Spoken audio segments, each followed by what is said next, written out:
नमस्कार। क्या होगा अगर कोई कहे कि बस अगले 3 सालों में आर्टिफिशियल इंटेलिजेंस का भविष्य हमारी धरती पर नहीं बल्कि स्पेस में होगा। सुनने में थोड़ा अजीब लगता है ना, पर यही एलन मस्क की एक बहुत बड़ी भविष्यवाणी है और आज हम इसी के पीछे की पूरी कहानी को परत दर परत समझेंगे। तो ये है मस्क का वो बड़ा दावा कि सिर्फ 30 से 36 महीनों के अंदर एआई को चलाने के लिए सबसे सस्ती और सबसे अच्छी जगह स्पेस होगी। अब ये किसी साइंस फिक्शन फिल्म का डायलॉग लग सकता है, लेकिन इसके पीछे एक बहुत ही सॉलिड लॉजिक है। चलिए पता लगाते हैं कि वो क्या है। इस पूरी बात को समझने के लिए हम इसे 5 हिस्सों में देखेंगे। पहले हम समझेंगे कि एआई के सामने ऊर्जा की कौन सी बड़ी दीवार खड़ी है। फिर हम देखेंगे कि स्पेस इसका हल कैसे हो सकता है। उसके बाद हम धरती पर हार्डवेयर की दिक्कतों को जानेंगे और आखिर में समझेंगे कि ये सब एक इंटेलिजेंस सुपरनोवा की तरफ कैसे इशारा कर रहा है। तो चलिए शुरू करते हैं उस सबसे बड़ी प्रॉब्लम से जिसने मस्क को स्पेस की तरफ देखने पर मजबूर किया, और वो प्रॉब्लम है एआई की बेतहाशा बढ़ती हुई भूख, ऊर्जा की भूख। एक ऐसी भूख जिसे हमारी पृथ्वी शायद पूरा ही ना कर पाए। जरा इस ग्राफ पर एक नजर डालिए।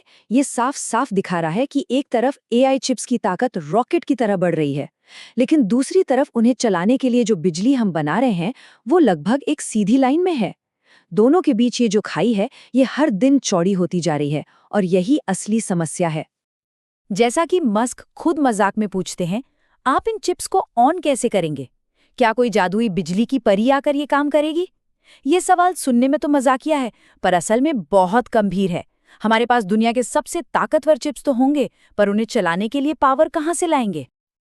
और बात सिर्फ नए पावर प्लांट बनाने की नहीं है। असलियत ये है कि धरती पर ऐसा करना बहुत मुश्किल है। जैसा कि यहाँ बताया गया है, जमीन लेना, परमिट हासिल करना, सप्लाई चेन की दिक्कतें, ये सब इतनी बड़ी रुकावटें हैं कि हम तेजी से बिजली का उत्पादन बढ़ा ही नहीं सकते। तो जब धरती पर रास्ते बंद हो रहे हैं, तो मस्क हमें कहाँ देखने को कह रहे हैं? ऊपर, अंतरिक्ष की ओर। ये स्लाइड धरती और स्पेस के बीच का फर्क बिल्कुल साफ कर देती है।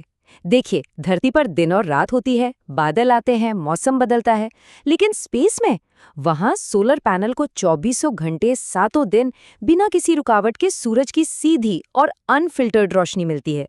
मतलब कोई बैटरी नहीं चाहिए, कोई बर्बादी नहीं। इसका सीधा मतलब ये है कि स्पेस में रखा एक सोलर पैनल धरती पर रखे उसी पैनल के मुकाबले 5 से 10 गुना ज्यादा बिजली पैदा कर सकता है। यही वो नंबर है जो इस पूरे आइडिया को प्रैक्टिकल और फायदेमंद बनाता है। लेकिन एक सवाल मन में जरूर आता है ना? अगर स्पेस में ये जीपीयूज यानी ग्राफिक्स प्रोसेसिंग यूनिट्स खराब हो गए तो क्या होगा? मस्क का जवाब है कि आजकल के जीपीयूज बहुत भरोसेमंद होते हैं। उनमें जो भी शुरुआती दिक्कतें आनी होती हैं वो जमीन पर टेस्टिंग के दौरान ही पता चल जाती हैं। चलिए, मान लिया कि पावर की समस्या स्पेस में सुलझ जाएगी, लेकिन अंतरिक्ष में कुछ भी भेजने से पहले हमें धरती पर ही एक और बहुत बड़ी मुश्किल को पार करना है, और वो है हार्डवेयर की कमी। मस्क की ये चेतावनी बहुत अहम है। वो कहते हैं कि जो लोग अब तक सिर्फ सॉफ्टवेयर की दुनिया में जी रहे थे, उन्हें अब हार्डवेयर की असली दुनिया की सच्चाई का सामना करना पड़ेगा। मतलब एआई की डिजिटल दुनिया अब फिजिकल दुनिया की दीवारों से टकराने वाली है। ये एक चेन रिएक्शन की तरह है। एआई चलाने के लिए बिजली चाहिए, बिजली के लिए पावर प्लांट के लिए गैस टर्बाइन, और टर्बाइन के लिए खास तरह के ब्लेड्स। अगर इस चेन की एक भी कड़ी कमजोर पड़ गई तो पूरा का पूरा सिस्टम ठप हो जाएगा। और यहाँ कुछ आंकड़े हैं जो सच में चौंकाने वाले हैं। आप देख सकते हैं, गैस टर्बाइन्स 2030 तक पहले ही बिक चुके हैं। टर्बाइन ब्लेड बनाने वाली दुनिया में कुल 3 कंपनियां हैं, और एक नई चिप फैक्ट्री को बनाने में ही 5 साल लग जाते हैं। यही वो असली रुकावटें हैं जो हमारे रास्ते में खड़ी हैं। इन सारी सीमाओं को तोड़ा कैसे जाए? इसका जवाब मस्क के हिसाब से एक ही है। एक मैन्युफैक्चरिंग सुपरनोवा, मतलब प्रोडक्शन को एक ऐसे लेवल पर ले जाना जिसकी आज तक किसी ने कल्पना भी नहीं की हो। इसका मतलब क्या है? इसका मतलब है हर साल 10,000 स्टारशिप लॉन्च। आप समझिए, ये कोई स्पेस प्रोग्राम नहीं है, ये एक बहुत बड़ी एयरलाइन चलाने जैसा है जहां हर घंटे रॉकेट उड़ रहे हैं। लेकिन सिर्फ रॉकेट लॉन्च करना ही काफ़ी नहीं है। जैसा ये स्लाइड दिखाती है, लॉन्च की रफ्तार, सोलर पैनल बनाने की रफ्तार और एआई चिप बनाने की रफ्तार, इन तीनों को एक साथ एक ही ताल में बढ़ना होगा। एक भी चीज़ पीछे छूटी तो पूरा प्लान रुक जाएगा।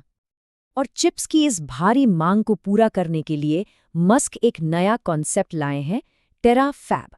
ये एक ऐसी विशाल फैक्ट्री होगी जो आज की सबसे बड़ी गीगा फैब से भी कई कई गुना ज्यादा बड़ी होगी, ताकि चिप्स की कभी कमी ही न हो। अच्छा, पर ये सब बनाएगा कौन? यहीं पर एंट्री होती है ऑप्टिमस की, यानी ह्यूमनॉइड रोबोट्स की।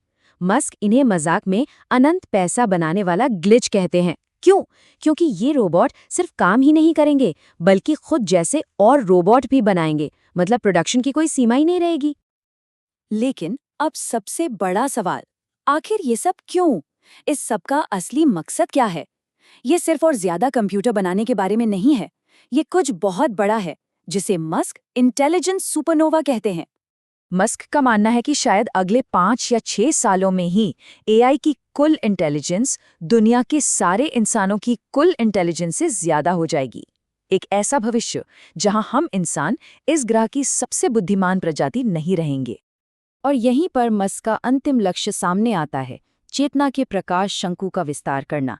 इसका मतलब है इस ब्रह्मांड में चेतना और बुद्धि को ज्यादा से ज्यादा फैलाना, ताकि वो हमेशा हमेशा के लिए बची रहे, चाहे कुछ भी हो जाए। तो हम आपको इसी एक सवाल के साथ छोड़ जाते हैं, उस भविष्य में हम इंसानों का क्या रोल होगा, जहां सबसे बुद्धिमान हम नहीं बल्कि एआई होगा? ये एक ऐसा सवाल है जिसका जवाब हम सबको मिलकर सोचना होगा।